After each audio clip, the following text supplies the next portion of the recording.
Good morning and welcome to the Church of the River. My name is Reverend Sam Teitel and I have the joy of serving this congregation as minister. We are here this morning at our sister congregation, the Neshoba Unitarian Universalist Church in Cordova, Tennessee. We're just going to be hanging out here for a few weeks while we finish up some work that's getting done on the HVAC system at our building in downtown Memphis, and we are so grateful to our friends at Neshoba for inviting us into their space. If you would like to get more involved in the Church of the River, find out more about us and let us know more about yourself, there will be instructions on your screen at the end of the service today that will tell you everything you need to know about how to get connected. And of course, as always, the best way to stay up to the minute on knowing what is going on in the life of our congregation, especially with the ongoing situation in the COVID-19 pandemic, is to find us on social media. We are on Facebook, Twitter, and Instagram. And I want to also just say before we get started this morning that this week marks our last Sunday with Dr. Chuck Schulz as our minister of music. Chuck has served this congregation and done wonderful, brilliant work for the past 19 years. And it has been such a blessing to work with him and to have him on our staff and as a part of our community. And I am grateful that Chuck will be sticking around as a part of our Church of the River family going forward. So, Chuck, for all of the work that you have done in our community and for all that you are, thank you so much on behalf of all of us. With no further announcements, our worship service will now begin. Hey there.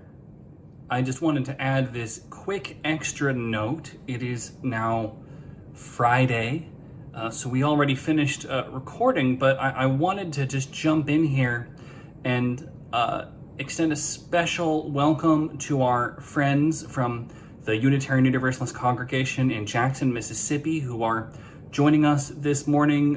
You are welcome. We are glad to have you. Any friends of Justin's are friends of ours. So welcome to our worship space, and we are so glad to have you. We light our chalice this morning to guide us on our collective search for truth and meaning, for the spark of inspiration, the light of curiosity, and the warmth of community.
Hello, friends.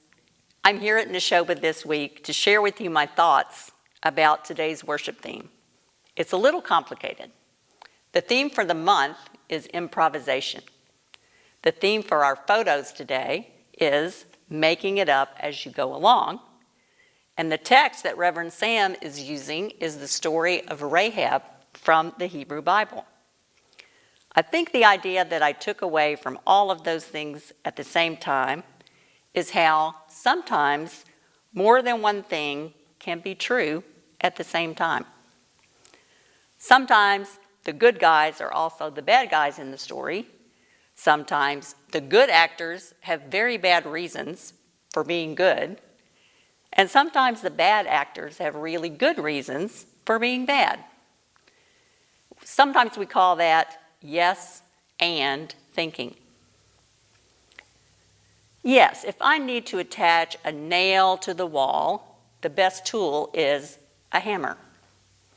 And I have been known to use the heel of my shoe. Yes, I need help from people sometimes.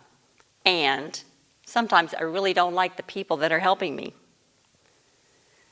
Yes, I had some really good teachers in elementary school, middle school, high school, even in college and law school. And some of them were mean, unfair, and plain wrong about some of the things they said and did. Yes, I'm really excited to know that a lot of you are going back to school in person. And I'm really worried about you. I'm really grateful that I get to continue to come to you week after week on screen, and I can't wait until we're all in the same room at the same time together. You are beloved, you are sacred, and you have the power to hold more than one thing that is true at the same time. Go in peace.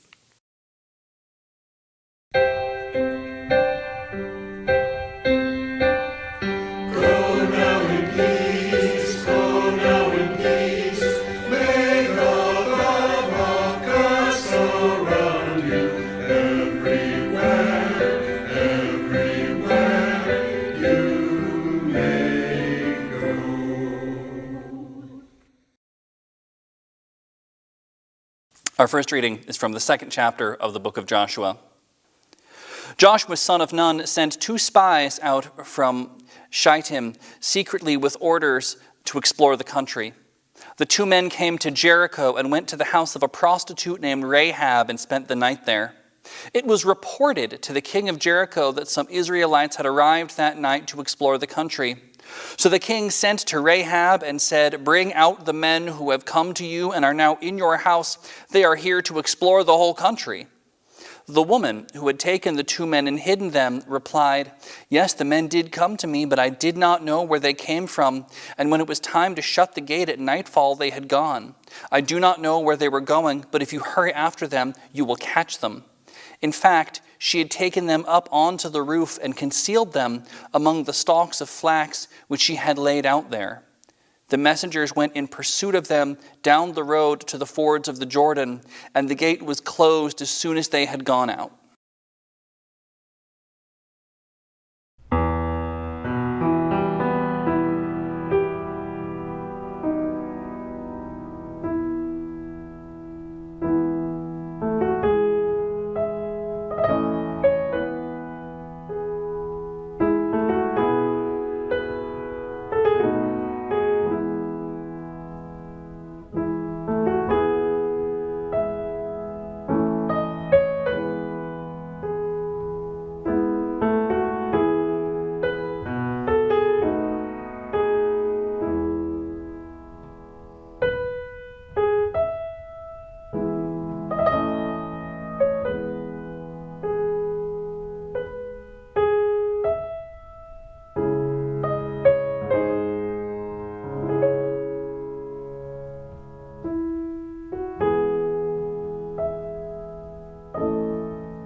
Our second reading continues where the last one left off in the second chapter of the book of Joshua.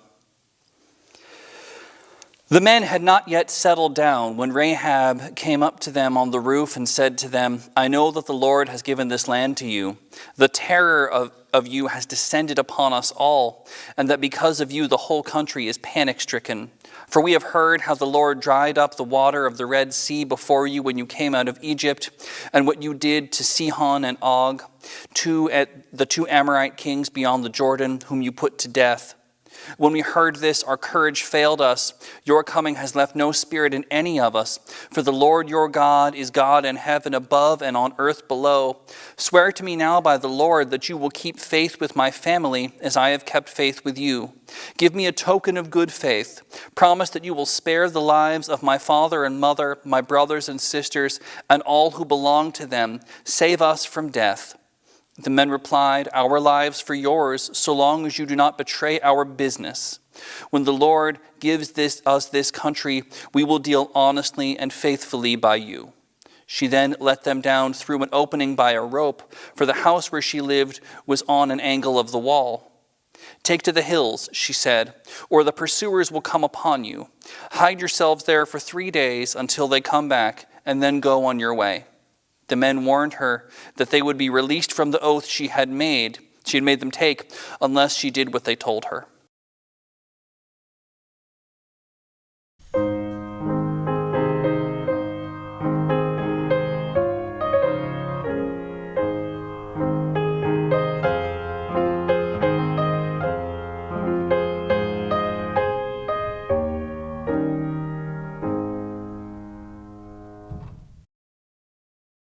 I invite you to join me in a spirit of prayer. Spirit of life, divine energy of mystery, of community, and of seeking one in the light of the other, we give thanks for the chance to meet together, to call one another community, to learn and grow with one another. We accept with gratitude the chance to shape change through our decisions and our actions, the chance to materialize our thoughts concretely in the world. We accept choice as a gift and as an opportunity rather than the burden it may sometimes feel like. Help us to continue to see this as the gift it is. Help us to understand that the right decision is the one we make, and help us to always learn in response. For this is our path on the search for truth and meaning.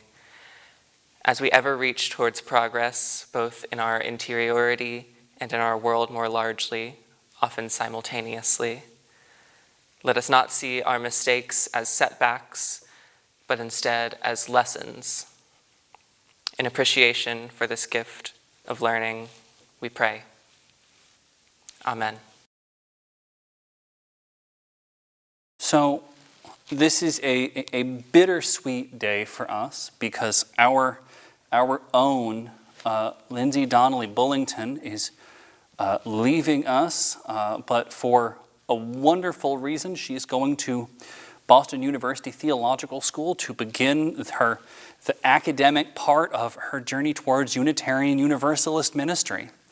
So normally we would do a laying on of hands as a congregation. Obviously, in a pandemic, there's many reasons why we can't do that. But what I will do is I will send you with our blessing, with my blessing, with Church of the River's blessing, with so much love, so much excitement. The joy that I have is in just imagining the incredible ministry that you are going to go and do in this world, and the lives that will be changed and shaped by the work that you do.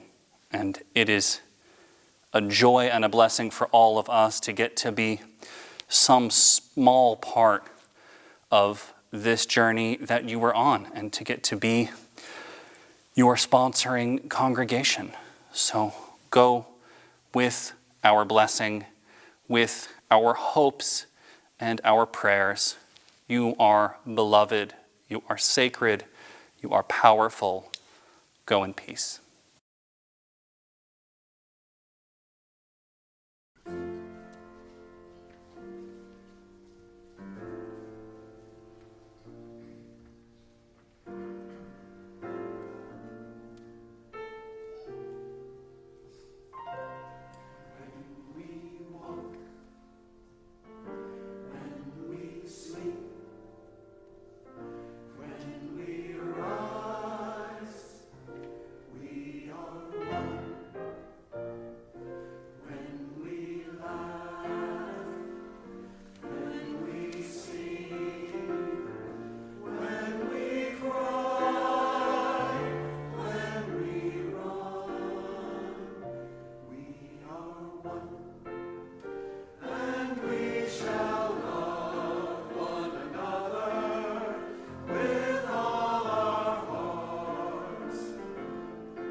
We've come to that point in our service where we will collect the offertory.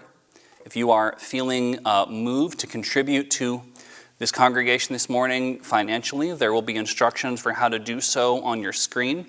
If you would like to contribute in another way, find us on social media. We're on Facebook, Twitter, and Instagram. Give us a like, give us a follow, give us a share. Whatever you can do, it is appreciated. The offertory for the care and sustenance of this congregation and its work will now be graciously given and received.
We're going to start out with just a brief content warning this morning. The story that we're going to be focusing mostly on, the main character that the story involves is a prostitute. And I'm not going to get into any of the details of her professional life, but as Ira Glass would say, this sermon will acknowledge the existence of sex and sex workers. And so that's just an FYI in case if you or somebody who you are watching or listening with might want to know about that in advance. Now you know. When I was in first grade, I saved up my allowance for several weeks, and then I walked to the general store across the street from my house, and I bought a bag of plastic army men. You know the kind that I mean, the little green guys, and they have no movable joints. They're just forever frozen in various combat positions.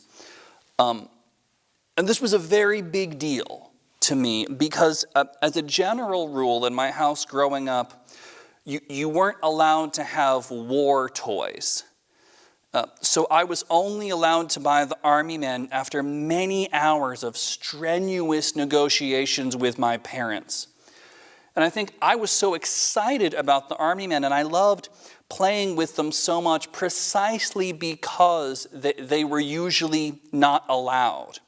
Right? It would set up the army men in the backyard, and there would create wars for them to fight with each other, and they would invade each other's secret bases, and they would shoot at each other, and they would rescue each other, and it was all very heroic and very dramatic, and my parents would watch me, sitting out there engrossed in the drama of war and wonder if they had made a terrible mistake. Because you have to understand, toys like army men were not normally allowed in my house, not just because my parents were ridiculous, insufferable liberals, although they absolutely were, but also because they had both spent some time in actual war zones, especially my dad. And so they were worried about me getting the idea that war was fun, or was like what you see on TV and movies, right? All heroic and macho and morally unambiguous.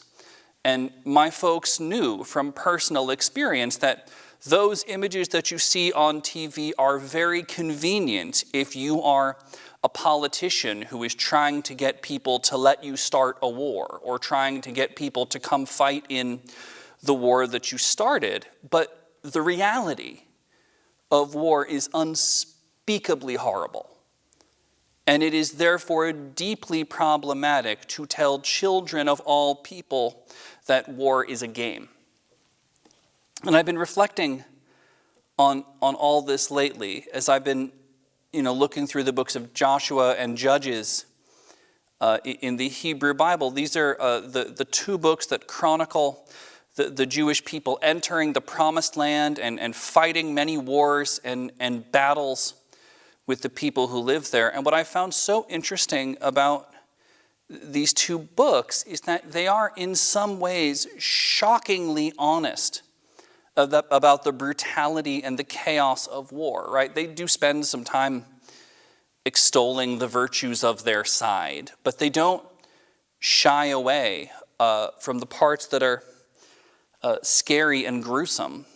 So this fall we're going to be spending a lot of time with these two books because I think they have a lot to offer us right now. I promise that the whole vibe of the services isn't going to be scary and gruesome, but we're going to be looking at this stuff and trying to see what we can learn. So in the beginning of our story, the second chapter of the book of Joshua, the people of Israel have just gotten to the border of the Promised Land, and Moses has told them right before he died to go in and take it all. And eventually that's what they do. They go into the city of Jericho and several other places, and they kill every living thing that they encounter. And they claim the territory as their own. And they justify this by saying that the land was promised to them by God. It is one of the most horrific moments in the entire Bible, and it's horrific not just because of what it says, but because of what people have taken this text and done with it over the years. Right? The story of the taking of the Promised Land has been used across the centuries to justify all kinds of colonialism and oppression. It was used extensively to justify the way that the indigenous people who lived on this continent were treated by the Europeans who invaded. The book of Joshua, it mostly is just a list of battles and cities. It doesn't have a lot of characters per se. Most of the character development happens in Judges. But Joshua introduces one character really early, who is a woman named Rahab.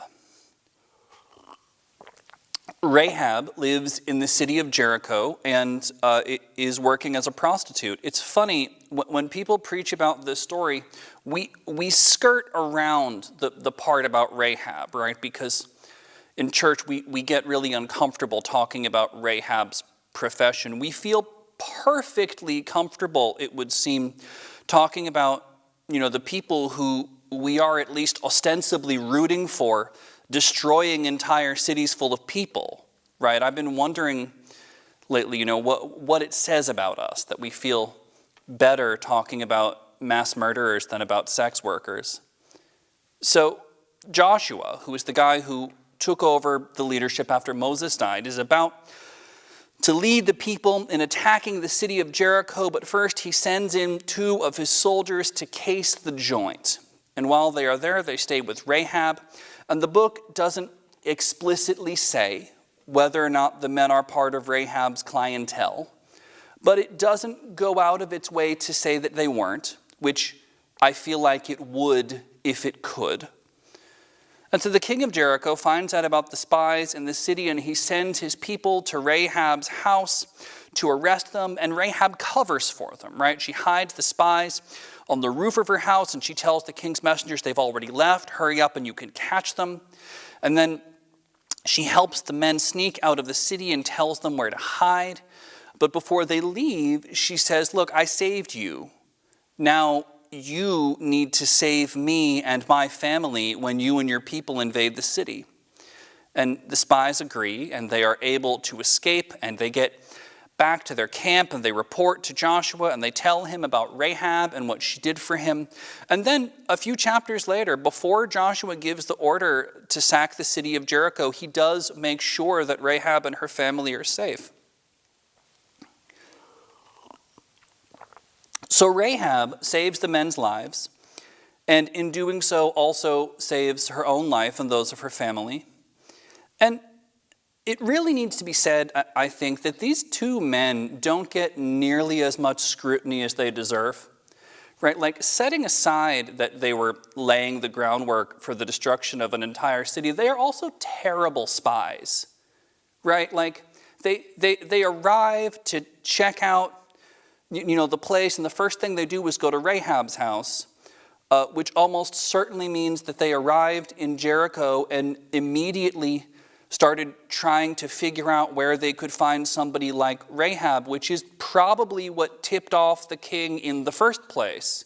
So the only reason that they aren't killed after being caught in a rather compromising situation is that Rahab is a lot smarter than they are and understands the situation at hand.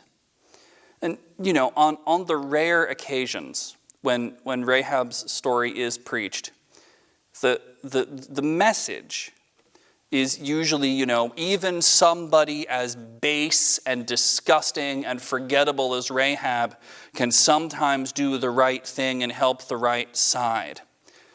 And we could spend all year talking about everything that's wrong with that interpretation. But I want to focus on three little flaws in it this morning. And the first is that, generally speaking, which side of a war is the right side really depends on who you ask, right? The plastic army men that I played with as a kid were in two different shades of green. So that you could know who the good guys and the bad guys were. And, I remember my dad saying, so, why are those ones good and those ones bad? Tell me about this. And, trying to get me to have less of a idea of clear-cut identities for these people. Most of the people who do the actual physical fighting in most wars aren't where they are because they are good or evil human beings, or because they examined both sides of the conflict and made an informed decision about where they would rather be. Most of them are regular people, often in their teens and 20s, who, had they been born somewhere else, could easily be fighting on the other side. Most of them are trying to survive in a horrible situation that they themselves did not create. The second problem with this idea that Rahab rises above her immoral life to help the people who she knows deserve it is, I don't think Rahab does what she does for the two Israelite spies because she supports their cause. I mean, she says what she needs to say to them to get them to work with her, but I think she does what she does because she knows that she has to. Rahab is a survivor. Rahab is somebody who is already familiar with the compromises that people sometimes have to make in order to survive. So she compromises. And you could say, not unfairly, that she sells her people out. And you could also say that she manages to keep her family safe from a merciless invading army. I don't think it's a decision that she relished. But she is clearly somebody who values the people she loves more than she values being morally or ethically pure. And that's the third problem with that interpretation, right? Is that Rahab isn't an immoral or wicked person, right? We aren't given a lot of information about the story of her life. But I think we can assume that the circumstances that landed her where she is, doing what she does, are at the very least complicated. What we do see is we see her jump in to protect her family without hesitation and at great personal risk. I think about Rahab's neighbors, right, living in the city of Jericho, who might look down on her and might whisper to each other, well, you know about Rahab, right? You know what she gets up to, right? Which is, I think, what a lot of us might do when we were talking about somebody like Rahab. But the reality is that she is simply a person who is trying her best to survive in a violent and unforgiving world. And what she does for her family is heroic. Even before the story begins, she is somebody who loves her family enough to do what she needs to do to take care of them.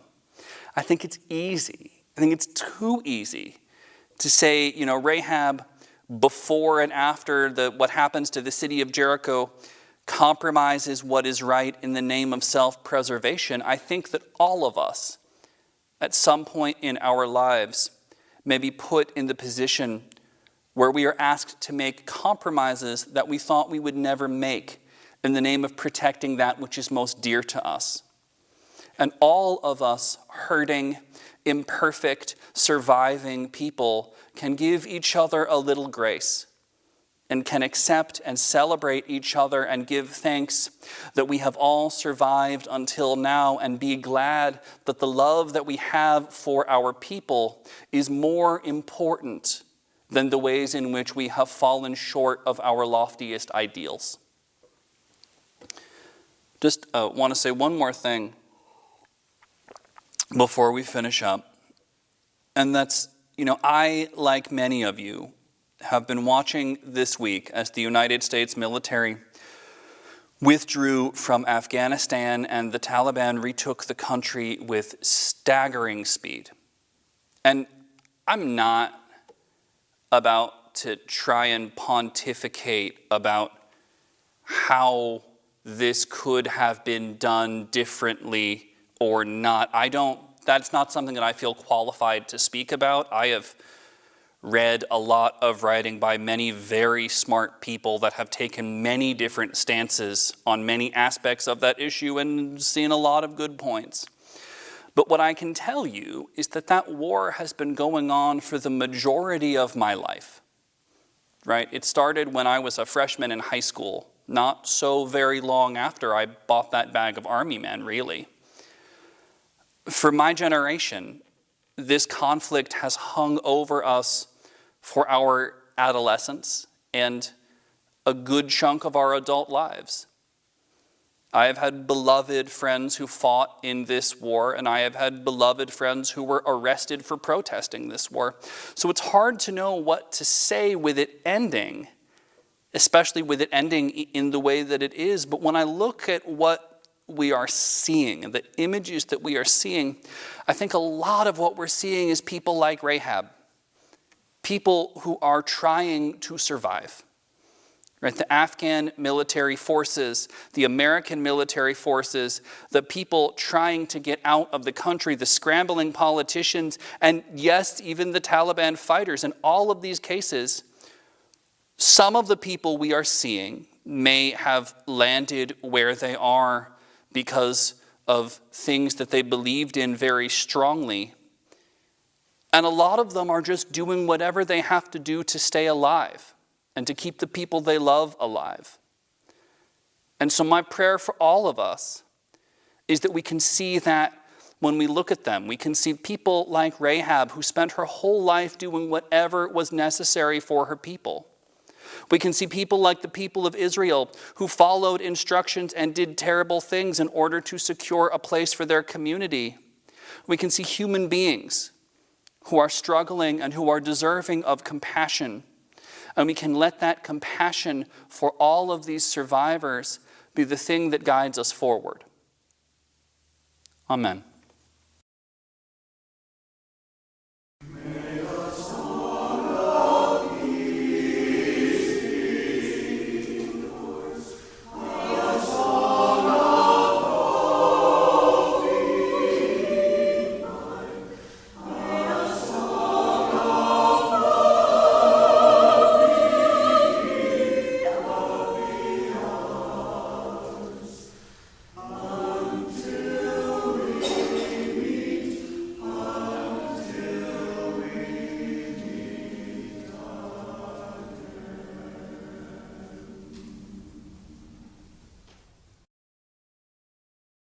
Go, encounter the world at its ugliest until you find beauty.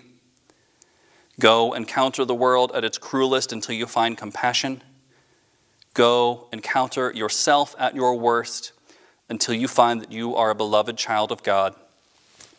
Go in peace, and amen.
talk with